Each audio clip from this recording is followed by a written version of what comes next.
The woman in green is wearing a mask.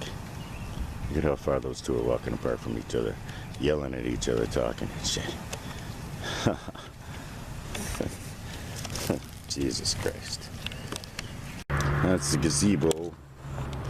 Well, we're gonna head for the river real quick because there's a prediction of rain this afternoon. I want to get back before that happens. Empty lot. Lots of people getting laid off because of this shit.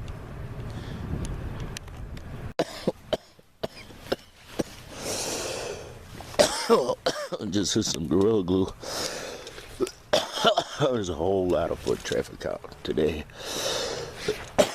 Had to get all past a whole bunch of kids. It seemed like they wanted to challenge the closeness shit, come up and approach me, but they didn't want to like do it at the same time, you know.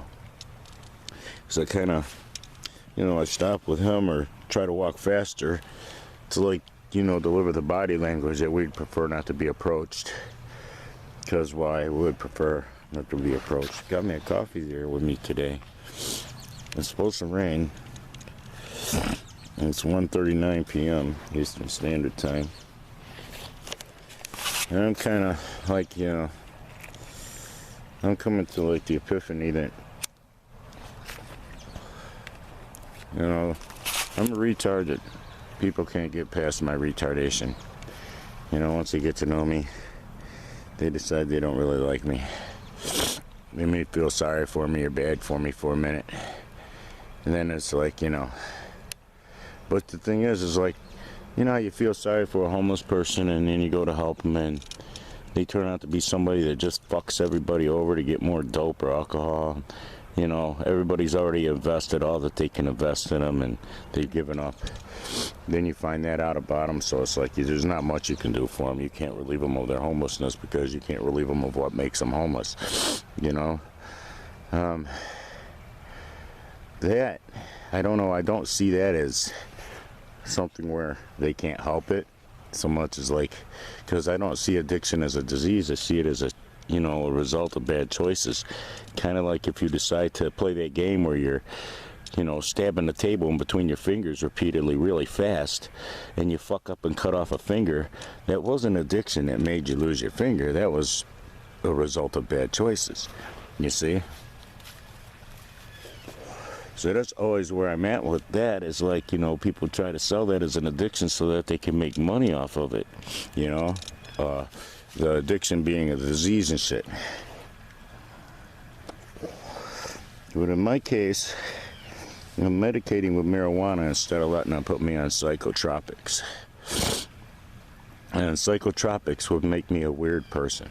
I would be like, it would be like a zombie, you know, like other people that are on them. You know, they have this scariness to them where, you know, they're not really in touch, you know. They don't have a full grasp of reality. They're not fully in tune to the world that you're in tune to, you know. And I'm able to, with marijuana, stay in tune, you know. I'm able to, like, stay focused. I can control how much buzz I get out of the medication, you see. And if I'm getting too much buzz, then just cut back and deal with the pain a little more, you see. You don't have that option with, like, pain pills and, you know, because once you took them, they're in your system, man, you know.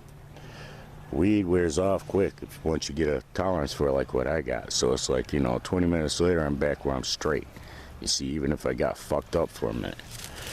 I don't have that option with pills, and that's something that I can't make people understand is, you know, that's why I use the marijuana, and I keep getting judged harshly for it. And then when I try to cut back on it and shit, and I become more retarded, and it shows, you know. It's in my conversation. It's in the frequencies of my words when I'm talking.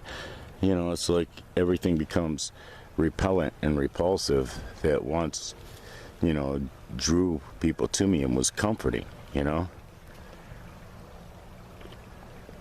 Almost like what I'm enduring is evident, even though I'm trying to hide it, you know. So I'm like, every time somebody invests a little time in me to get to know me, later on I see them like, you know, they pull back. They don't really want to. Now that they know a little bit, they don't really want to like be that close, you know. Their mentality, they need that safe distance from me. And this is something that I can't help. It's not like it's a choice, you know. I can stay perfectly fine for years if I don't get put in a position where, you know, I have to go without marijuana for too long. I'm perfectly fine for years. Then, you know, well, look at that, no chipmunk. But then, once I, you know, he's right there too, he's just hanging out. There he goes, fly around. And then I'm just one drop off of the, you know, the tightrope I've been walking in. I just feel like I'm back to square one all over again. My spirituality is fake. It's maintained by medication. You know, medication is actually judged harshly by people who they regard themselves as spiritual. But they're not very spiritual. They don't have the discernment to understand what the fuck's going on with me. Now, you know, I'm very conscious. So, you know, I'm not a gluttonous person. I'm very conscious of how much I eat, how much resources I deplete, especially if there's somebody else, you know, they're working hard to supply them, you know. People have always thought that I just, like, when Lisa became like the breadwinner of the house, that I just rode her coattails and I was just this happy pimp at home. No, man, that shit ate my soul. That, you know, my wife worked and she was working and she was carrying shit that ate my soul, man. And, you know, it ate my soul when fucking she had to spend money on me. It's like, you know, when she had to buy food for my homeless animals and buy litter for my rescue cats and shit, you know, and buy food for them. It's like, you know, all that shit, it ate my soul that I didn't contribute more. I didn't have more to contribute. And I would try to contribute everything that I had, and, you know, it still wasn't enough to, like, relieve her of the burden that I am, you see. So it's like if you're me, you're in the position where you realize these things, man, you know, because there's that intelligence side. I have a very, you know, huge intelligence side. Hear all that traffic? You can hear traffic on the freeway. That's weird. You ain't heard that in a while. But it's like I have the intelligence side that understands things from other people's perspective. So then, you know, I feel like this gross thing I'm there, you know, and people don't want me there. You know what I'm saying? It's like I'm conscious of it and I want to be not there, you know. But at the same time, the best me be there to still do all the stuff that needs to be done for the animals. Because, well, the stuff has to be done. You know, if I'm not there, then someone else has to do it. And it's pretty grody, shitty fucking work. Getting on your knees every day, sifting a bunch of litters, cleaning up fucking piss from a cat that something happened to him and he's got some kind of physical condition now that fucks with him. Sometimes he just pisses and shits. He can't help himself. You know, that's because somebody did something to him. They poisoned him or something. He wasn't like that before he got poisoned. He was 2 years, he was a good cat, never missed a litter. And suddenly that shit happened after, you know. Some of y'all know the story of the Jesus-looking dude that came in, did some kind of weird witchcraft. Aslan never accepted him. Aslan always growled at him. His fur was on edge every time that dude was around. Aslan would never warm up to him, and that like let me know, okay, yeah. And then the last time he was in the house, he sat there in the chair, and then, you know, a bunch of weird shit happened to the cats. Some of them are dripping from their mouths and shit. Their mouths are all fucked up. And they find like part of a fucking dead bird up underneath the fucking chair, you know, where dude was sitting. Who knows what else he put under there? But it's like it was some weird witchcraft shit. And then, you know, a bunch of shit happened to him right after that, almost like you reap what you sow, swooped in really quick, karma or something, you know. And it's almost like Lisa slipped and giggled about his plight a few times, the reciprocity, him getting his comeuppance. And then it caused me to giggle because she giggled. But I felt bad about it because, well, you know, I may enact reciprocity on somebody, you know, when I'm pissed off, or, you know, enact reciprocity to protect the innocent or something like that. But I don't feel good about what they're going to go through. I would rather them learn not to cause a need for, you know, reciprocity to protect other entities, and to, you know, possibly awaken them, you know, and veer them off a pathway where they're going to cause problems for some other innocent entity, you know. See, what's done to me, I'm not innocent. I'm not innocent in any means of the word. It's like, you know, you can't begin to regard me as someone who doesn't deserve what people feel towards me. I don't, you know, I deserve my mental condition.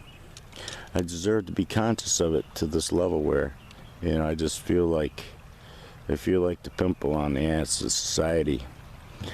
I feel like, you know, I don't belong, and I'm using resources for no reason, you know, because, well, I'm not going to recover. I'm never going to get to where I'm prosperous so I can pay taxes, and, you know, the exorbitant taxes would pay all this shit back that from me being on SSI. So it's like, you know, I always had that faith that I would rise up and it would get paid back. I never intended to be like, you know, hey, I'm just sitting on this shit forever. You know, this is not an end-all be-all to me. This was not supposed to last this long. I was, you know, at the most be on SSI a year or two, you know?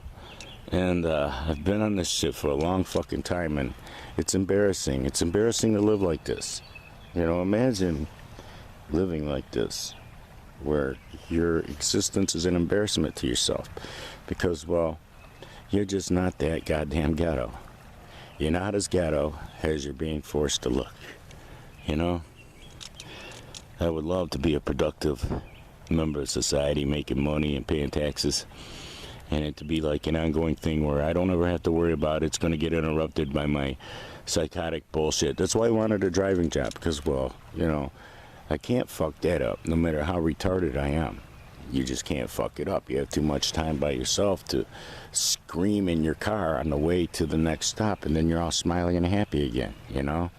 I mean, even if you've reached levels like mine where you might have a crazy psychotic rant, you know that you can repress it so you get back to your vehicle to go to the next stop, you see? So it's like, it's kind of, it was very intelligent, the choice that I wanted for a job.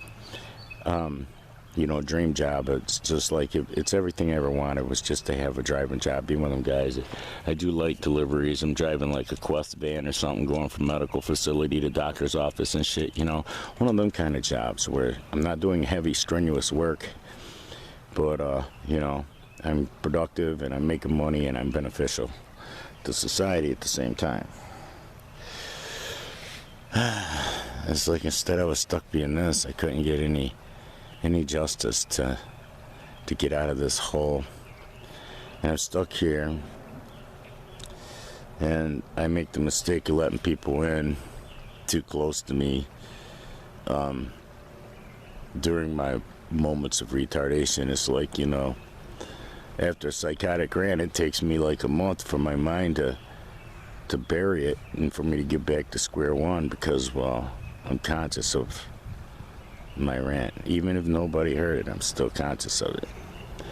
So it's like, then if somebody heard it, then it's like, oh shit, it's like, you know, almost like having Tourette's or something, and you had an outburst out in public, you know. It's like, I understand the embarrassment that goes with that condition, because I have kind of the same condition. It's just I'm able to